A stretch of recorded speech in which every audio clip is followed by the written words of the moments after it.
네, 귀한 복음의 말씀을 봉독해 주셔서 감사드립니다. 참 좋으신 우리 주님의 은혜와 평강이 여러분과 오늘도 함께하길 주의 이름으로 축원합니다. 아멘. 이 시편 139편은 다윗이 지은 시로 알려져 있죠. 사실 이 시는 하나님에 대해서 노래를 합니다. 크게 네 가지를 나눠서 해볼 수가 있거든요. 첫 번째는 하나님은 나를 아신다. 두 번째는 하나님은 언제 어디서나 나와 함께 하신다. 세 번째, 하나님은 나를 귀한 존재로 창조하셨다. 그리고 마지막 네 번째로는 하나님은 악한 자에 대해서 벌하시는 정의로우신 분이시다 라고 하는 것을 이 시가 쭉 노래를 하고 있습니다. 저는 그 중에 첫 번째, 두 번째, 세 번째 부분만 좀 떼서 여러분과 함께 말씀을 나누어 보려고 합니다. 우리 초등부 친구들, 목사님이 오늘 세 가지 이야기할 거예요. 그래서 목사님이 쭉 이야기할 때 지금 두 번째 이야기 하는구나, 이제 조금만 참으면 끝나는구나, 세 번째 하는구나, 이제 다 끝났구나, 이렇게 하시면 돼요. 자, 우리 초등부만 목사님 한번 따라해 볼게요. 첫 번째, 하나님은 나를 아신다. 잘했어요. 둘째, 하나님은 나와 함께 하신다. 네, 그 다음에 세 번째, 셋째는 안 해도 돼요. 하나님은 나를 귀하게 창조하셨다. 나를 귀하게 창조하셨다. 예, 목사님이 이야기를 할 겁니다. 그 이야기를 들으면서 목사님 지금 여기까지 왔구나, 이렇게 하시면 되겠습니다. 자, 첫 번째 이야기부터 하겠습니다. 첫 번째가 뭐라고요? 우리 장년들, 하나님은 나를 아신다입니다. 자, 다윗은 하나님을 찬양하면서 하나님은 모든 것을 아시는 분이라고 강조를 합니다. 제가 1절부터 6절 말씀까지 한번 읽어볼게요. 여호와여, 주께서 나를 살펴보셨으므로 나를 아시나이다. 주께서 내가 앉고 일어섬을 아시고 멀리서도 나의 생각을 밝히 아시오며 나의 모든 길과 내가 눕는 것을 살펴보셨으므로 나의 모든 행위를 익히 아시오니 여호와여, 내 혀의 말을 알지 못하시는 것이 하나도 없으시니이다. 주께서 나의 앞뒤를 둘러싸시고 내게 안수하셨나이다. 이 지식이 내게 너무 기이하니 높아서 내가 능히 미치지 못하나이다. 아멘. 보시면 지금 다윗은 하나님께서 우리에 대해서 얼마나 많이 아시는가, 얼마나 깊이 아시는가, 이렇게 표현을 해주고 있는 겁니다. 그러니까 우리가 앉아 있는지 일어나고 있는지를 하나님이 아신대요. 무슨 말이냐면은 우리의 모든 일상의 삶에 대해서 여러분 안다는 겁니다. 내가 오늘 무슨 반찬 먹었는지도 하나님 아시지 않겠습니까? 심지어는 멀리서도 나의 생각을 밝히 아시오며 하면서 이건 하나님 나를 모르시겠지 하지만 내 속에 있는 생각들을 다 아신다는 겁니다. 여러분, 사람의 생각이 표정으로 또 이렇게 나타나죠. 여러분, 저를 보시면 대충 목사님이 지금 기분이 좋겠구나 나쁘겠구나 아마 감은 좀 오실 수도 있을 것 같아요. 하지만 또 어떨 때는 제가 말을 하지 않으면은 제 속에 쿵 하고 있는 것, 이런 것들까지 여러분 다 파악하시지는 못할 겁니다. 근데 하나님은 그런 것까지 다 아신다고 하시네요. 그래서 나의 모든 길과 또 내가 눕는 것을 살펴보셨다라고 하면서도 이제 우리가 어디로 가야 하는지, 지금 내가 어떤 상황 속에 있는지, 이런 것까지도 하나님이 잘 아십니다. 자, 이 6절까지 말씀을 우리가 생각해 보면은 우리 요즘 사람들은 아마 이런 생각 들 거예요. 무슨 CCTV냐? 하나님께서 나를 그렇게 CCTV처럼 감시하시나? 라는 오해를 할 수도 있겠지만 여러분, 이건 그런 것이 아니에요. 하나님이 나를 다 아신다는 것은 우리를 사랑하신다는 말의 또 다른 표현이거든요. 저는 어릴 때 다리가 자주 아팠어요. 그래서 잘 걷지를 못하는 시간들이 많았습니다. 병원에 자주 다녔어요. 근데 심하게 아프면은 걷는 것 자체가 너무 힘들어서 절뚝거리기도 하고 한 발을 디디면은 온몸에 전기가 통하는 것처럼 그렇게 아팠던 이제 그런 적이 있었어요. 어머니께서 얼마나 걱정을 하셨겠습니까? 그러니까 제가 이제 어린 마음에도 그런 어머니께 죄송하기도 하고 또 하나는 더 중요한 이유인데 병원 가서 주사 맞기가 그렇게 싫은 거예요. 자, 그래서 목사님이 여러분, 목사님이 몸이 아팠어요. 그러면 제가 엄마한테 가서 어떻게 했겠어요? 엄마 저 아파요. 병원 데려다 주세요. 이렇게 했을까요? 우리 착한 친구들은 딱 그러는데 목사님은 딱 속였어요.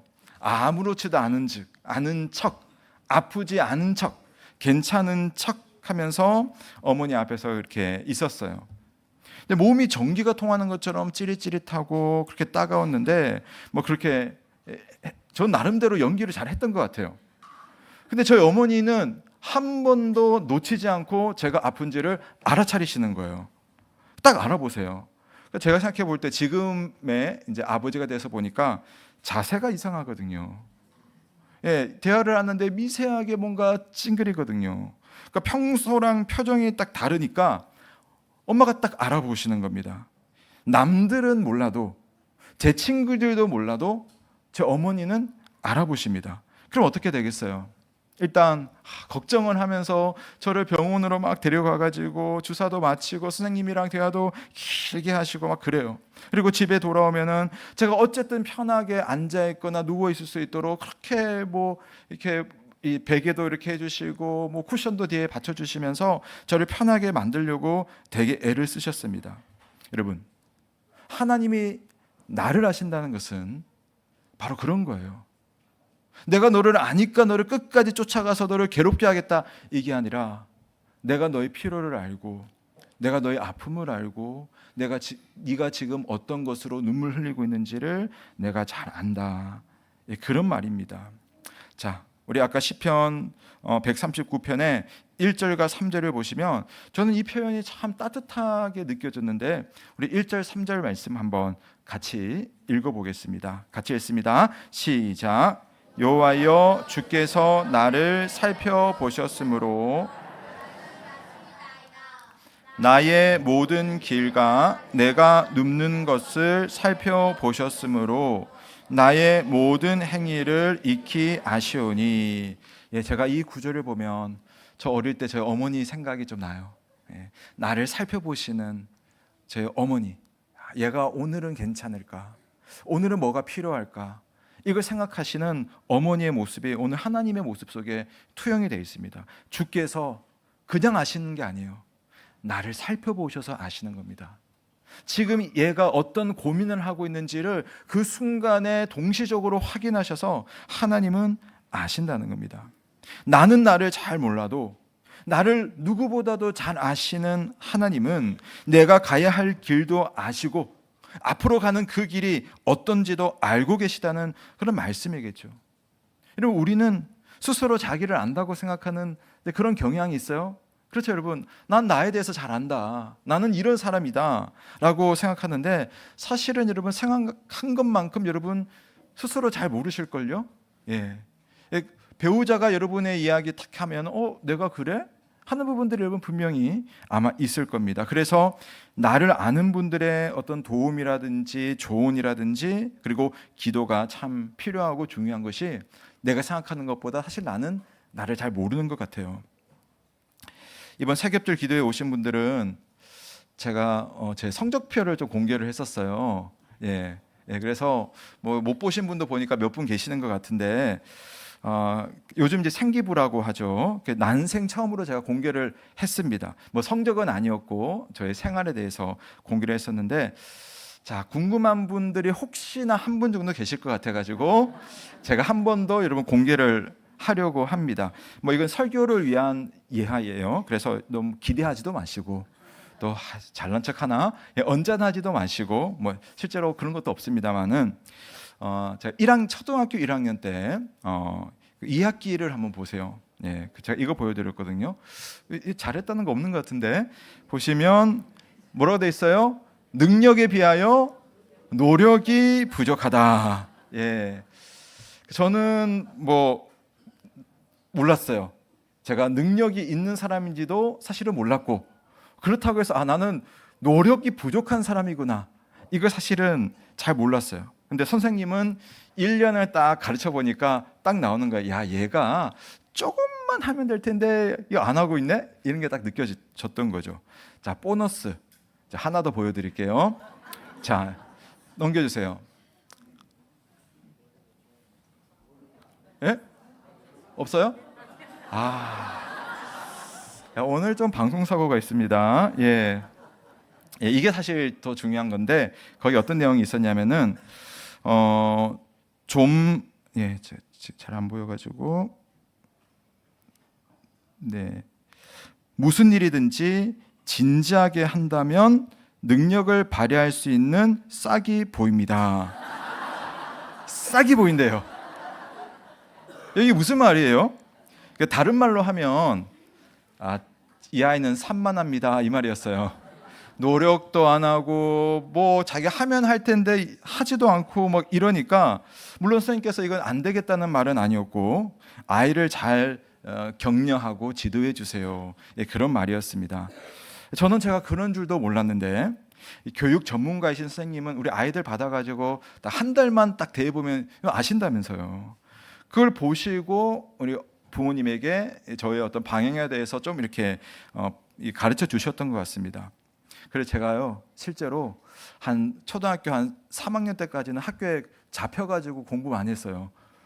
공부를 못 해가지고 계속 구구단 못 외운다고 제가 3학년 때도 잡혀서 막 이렇게 했었던 그런 기억이 있습니다. 근데 그 결과 여러분 보시다시피 저 지금 차분해요. 예. 그리고 나름대로 좀 진지하게 그렇게 지내는 그런 목사로 살고 있습니다. 자, 성경 말씀으로 다시 돌아올게요.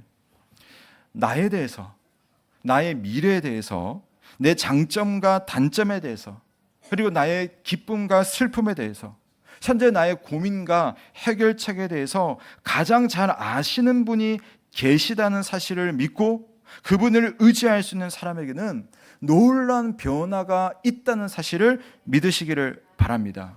왜냐하면 그분은 모든 것을 그냥 아시는 것이 아니에요. 사랑으로 아시기 때문입니다. 엄마의 마음으로 여러분의 모든 것을 아시기 때문에 내가 그 하나님을 믿고 의지하는 그 순간부터 하나님은 여러분의 삶 가운데 내가 알지 못했던 나를 끌어내어 주시고 내게 필요했던, 그러나 내가 몰랐던 나의 필요를 채워주시는 그런 하나님. 삶에 의심이 들고 때로는 답을 찾지 못할 때가 많습니다. 그러나 그때마다 믿음의 고백을 하시는 저와 여러분 되시길 바랍니다. 그가 나를 아시오니. 자, 우리 초등부 친구들, 목사님이 몇 번째 했어요? 예, 첫 번째 했죠? 자, 이제 두 번째 넘어갈게요. 자, 두 번째는 여러분, 하나님은 언제 어디서나 우리와 함께 하신다. 그 말을 임마누엘이라고 하는 거거든요. 우리 하나님이 나를 아신다는 믿음으로 살아가다 보면 저는 그랬습니다. 하나님이 정말 살아계시는구나. 하나님 나를 사랑하시는구나. 하나님이 오늘도 나와 함께 하시는구나 하는 감탄이 절로 튀어나올 때가 참 많았던 것 같습니다. 우리 고등학생들이나 우리 청년들은 지금 현재 시기상 어쩔 수 없이 자기 삶에 대해서 만족하기가 아마 쉽지 않을 겁니다. 진로에 대해서 고민도 많고, 다가 한다고 했는데 성적은 왜 이럴까 하면서 그냥 앞이 깜깜하다는 느낌을 가질 때가 있을 겁니다. 또 그런 날을 아무도 이해하지 못하고 나 혼자 이런 험한 세상에 확 던져진 것 같은 그런 느낌이 들 때도 있습니다. 여러분, 이 시를 쓴 다윗도 사실은 그랬어요. 우리가 다 읽지 않았지만 이 성경 내용을, 이 시편을 끝까지 읽어보면 다윗은 현재 어떤 외부의 적으로부터 공격당하고 있었어요. 막 위협을 당했습니다. 그러니까 상당히 불안해요. 내가 살아날 수 있을까? 내가 제대로 살 수는 있을까? 이런 괴로운 상황이었어요. 그런데 그 감정에만 갇혀 있지 않고 이것을 믿음으로 극복을 하는 게 시편 139편입니다. 여러분, 믿음이라는 거는요, 그냥 괜찮을 거야, 다 잘 될 거야, 걱정하지 마, 이런 것이 아니라 하나님이 정말 어떤 분이신지를 알고 그 하나님을 의지하면서 하나님께서 기뻐하시는 일, 내가 그래도 묵묵히 해 나가야지 하는 게 믿음이거든요. 다윗은 그렇게 하나님을 믿었어요. 자, 우리 8절부터 12절 말씀까지, 자, 우리 어른들이 한번 읽어주십시오. 8절부터 12절입니다. 어른들이 함께 읽습니다. 시작. 내가 하늘에 올라갈지라도 거기 계시나이다. 내가 새벽 날개를 치며 바다 끝에 가서 거주할지라도 거기서도 주의 손이 나를 인도하시며 주의 오른손이 나를 붙드시리다. 내가 혹시 말하기를 흑암이 반드시 나를 덮고 나를 두른 빛은 밤이 되리라 할지라도 주에게서는 흑암이 숨기지 못하며 밤이 낮과 같이 비추이나니 주에게는 흑암이 빛이 같음이니이다. 아멘. 자, 여러분 이 구절을 이런 의도로 여러분 썼다라고 보시면 됩니다. 지금 이 다윗은요, 이 표현 자체가 이렇습니다. 나 하나님으로부터 도망칠 거야. 이런 표현이에요, 이 시가. 거기 가면 하나님이 나를 따라오지 못하겠지. 그래서 내가 하늘까지 올라가면 하나님 거기 나 따라오지 않겠지. 수올. 사람이 죽으면 내려가는 가장 깊은 곳을 유대인들은 수올이라고 하는데, 수올까지 확 내려가 버리면 거기는 하나님이 안 계시겠지라고 한 거예요. 근데 다윗이 그렇게 이야기하면서도 뭐라고 하냐면은 거기에도 하나님이 계시고 또 거기에 하나님이 계신다, 이렇게 표현을 합니다. 또 11절에서는 이렇게 말했죠. 우리 표현은 그랬지만 실제로 좀 더 현실감 있게 제가 표현해 본다면, 어둠아 나를 와락 덮어다오, 낮이여 밤이 되어서 아무도 나를 찾지 못하게 해다오 라고 11절에서 이야기하는 겁니다. 왜? 하나님이 나를 찾지 못하도록. 그런데 12절에 보면 하나님께는 어둠이나 빛이나 다를 게 없는 거예요. 우리는 어둠 속에 있으면 나 잡아봐라 하면 나를 못 찾겠지라고 생각하는데, 하나님은 어두워도 그것을 빛이 있는 것처럼 보는 겁니다. 내가 밤 속에 숨어 있어도 하나님은 낮인 것처럼 내가 어디 있는지를 알아보는 겁니다. 그러니까 하나님은 언제 어디에나 계시는 임마누엘의 하나님인 것입니다. 시인은 하나님으로부터 내가 도망가야지라는 표현을 했지만, 사실은 이게 도망가겠다는 말이 아니에요. 이건 하나님 앞에 고백하는 겁니다. 하나님은 내가 어디에 있든지 어느 때라도 어떤 순간 어떤 장소에라도 하나님께서 나와 함께 계심을 저는 믿습니다라고 하는 그런 표현이에요. 근데 하나님은 정말 그런 분입니다라고 마지막에는 그렇게 자기가 스스로 정리를 해주는 겁니다.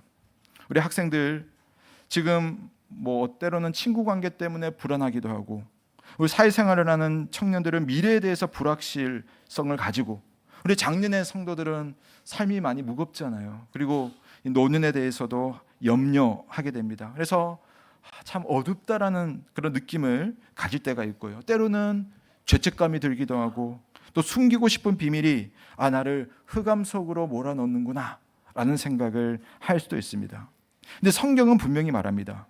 우리가 아무것도 보이지 않는 그 어둠 속에 있을지라도 하나님은 그 어둠을 깨뜨려서 나를 바라보시고 모든 것을 아시고 우리와 늘 함께 하신다는 그 사실. 12절 한번 다시 보실까요? 밤이 낮과 같이 비추이나니 주님에게는 흑암과 어둠과 빛이 같습니다. 보이지 않을 뿐이지 없는 건 아니거든요. 제가 애들 어릴 때 차를 타고 어디 시골에 여행을 한번 갔었던 적이 있는데, 그때 이제 그냥 일직선 길이었어요. 그러니까 이렇게 등도 없고 깜깜했어요. 그래서 제가 애들 좀 놀리려고 가다가 속도를 쫙 늦추고 그 다음에 라이트를 꺼버렸어요. 꺼버리고 조금 가는 거예요. 그러면 애들이 여자애들이 기겁을 하는 거예요. 무섭다고 막 불키라고 막 그러거든요.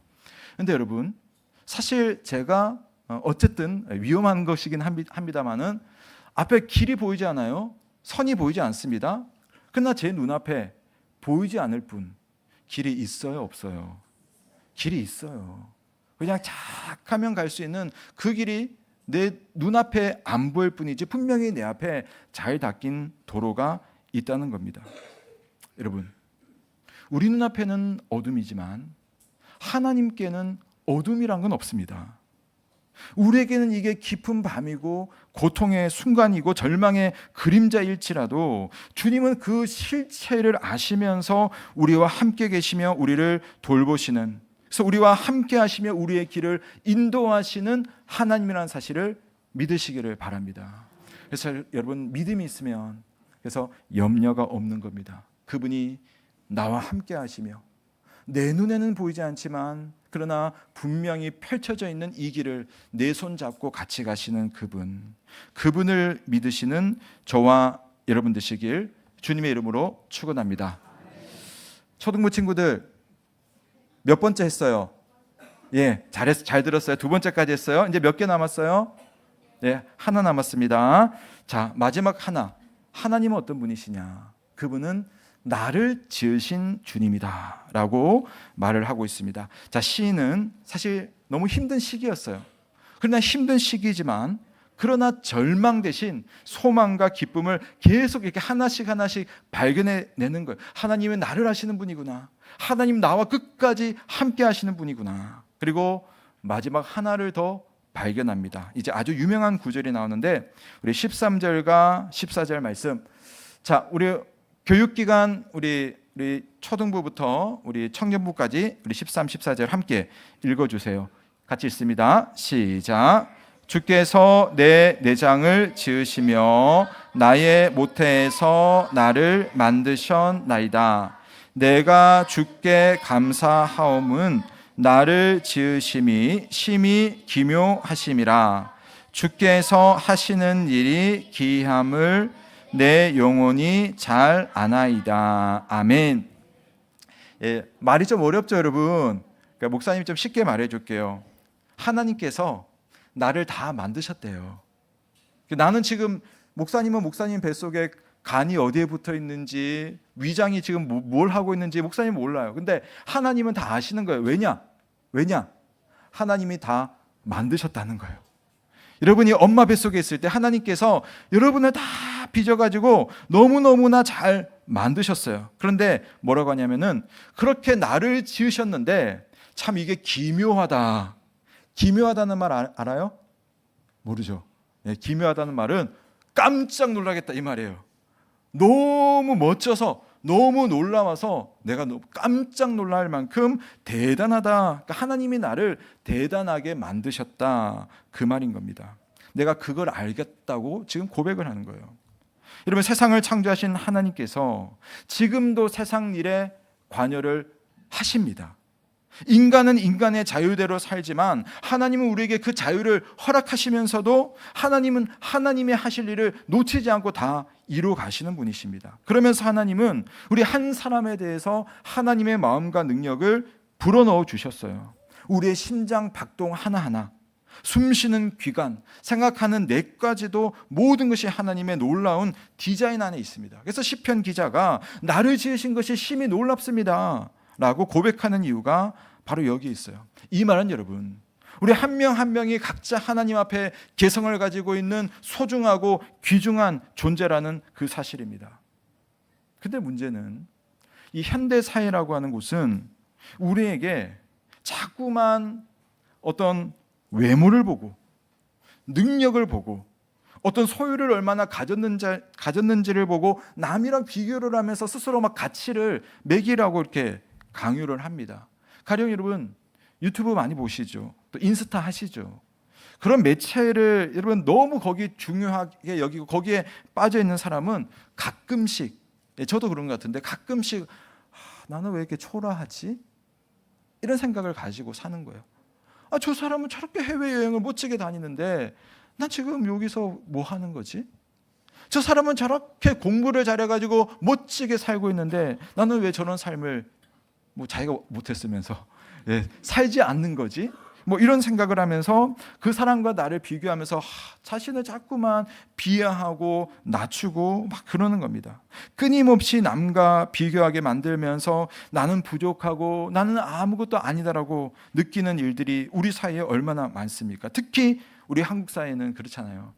남들보다 뛰어나야지 살아남는다. 더 많이 가져야 한다라는 그 강박관념을 가지고 있거든요. 근데 여러분, 우리 인류 역사를 보면 많이 가지지 않았는데도 얼마나 존경받고 멋진 삶을 살았던 수많은 여러분 위인들이 많았습니까? 얼마나 아름다운 각자의 삶을 살았던 그런 사람들이 온 세상에 많습니까? 그런데 우리는 딱 똑같은 것을 가지고 이만큼 해야 된다라고 하는 그런 비교 의식 속에서 많은 사람들이 열등감과 불안감에 시달리는 거예요. 지난 여름에 선교사 리트를 갔는데 정신과 의사 선생님이 오셔서 그런 강의를 쭉 하셨어요. 근데 본인 이야기를 하시면서 이분이 연세대 의대 출신의 지금 너무 소위 잘 나가는 의사예요. 근데 그분이 어떤 이야기를 하냐면은 자기가 연세대 의대에 딱 들어가서 1학년 딱 다니면서 자존감이 바닥을 쳐버렸대요. 그거 같아요. 왜냐하면 여러분은 그냥 연세대 의대 간다고 하면은 자다가도 기뻐가지고 막 춤추고 막 그럴 것 같은데 그 사람은 뭐 그렇게 해서 갔어요. 그런데 가서 보니까 자기보다 잘난 사람이 너무 많더래요. 그러니까 그 중에서 자기가 성적이 못 나오고 또 가봤더니 의대생은 또 집안이 너무너무 좀 부유하더래요. 자기는 좀 가난한 집이었거든요. 그러니까 스스로 위축되고 내가 지금 여기 와서 뭐 하는 거지? 이런 생각이 들었다는 겁니다. 근데 나중에 깨닫게 된 것은 내가 왜 그런 생각을 하고 있지? 나는 나대로 지금 잘 살고 있고 나는 나대로 내 길을 가고 있는데 왜 나는 자꾸 남이랑 비교하면서 그렇게 열등감과 불안감에 시달리는 거지? 그러면서 자신을 되찾았던 그런 일들이 있다고 합니다. 정도 차이입니다만은 우리 청소년들도 성적과 외모 때문에, 우리 청년들은 또 취업과 결혼 때문에, 또 우리 장년의 성도님들은 노년의 자신의 모습과 또 재정적인 부분 때문에 우리가 끊임없이 불안해하고 있습니다. 성경은 분명히 말씀하고 있습니다. 우리가 남들과 비교할 필요가 없다고. 우리 자신이 얼마나 소중한 존재인지를 알면 좋겠다고 그렇게 말을 하는 겁니다.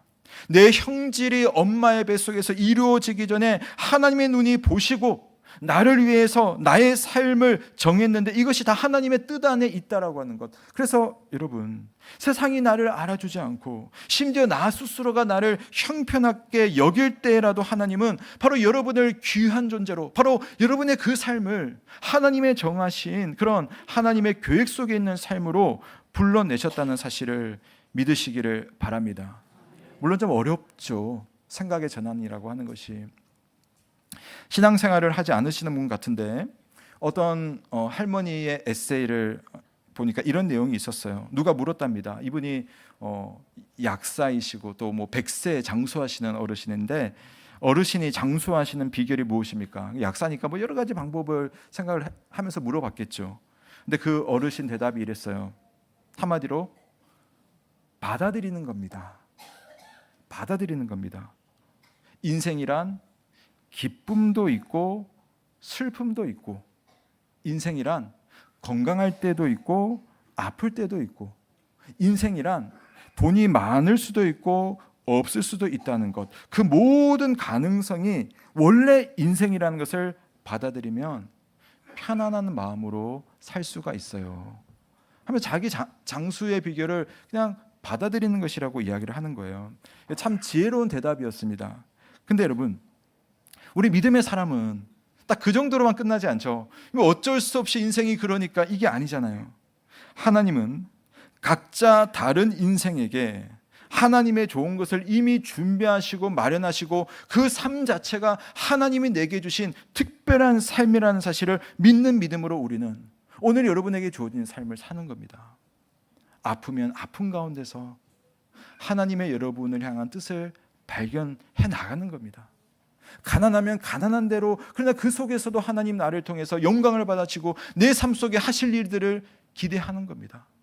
공부를 좀 못할 수 있어요. 그러나 공부 못한다고 내 인생이 끝나는 것이 아니라, 그러나 그 속에서 하나님은 어떻게 나의 삶을 빚어가실까? 왜냐하면 그분은 나를 뼛속부터 영혼까지 아시는 그런 분이시기 때문에 그런 하나님을 믿는 믿음으로 사는 겁니다.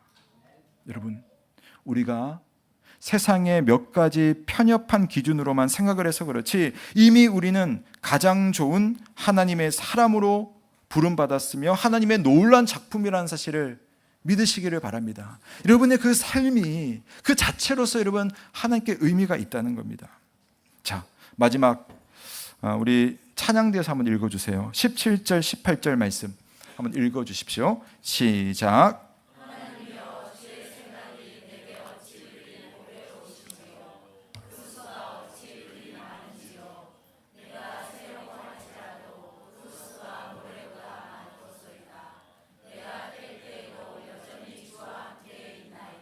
아멘.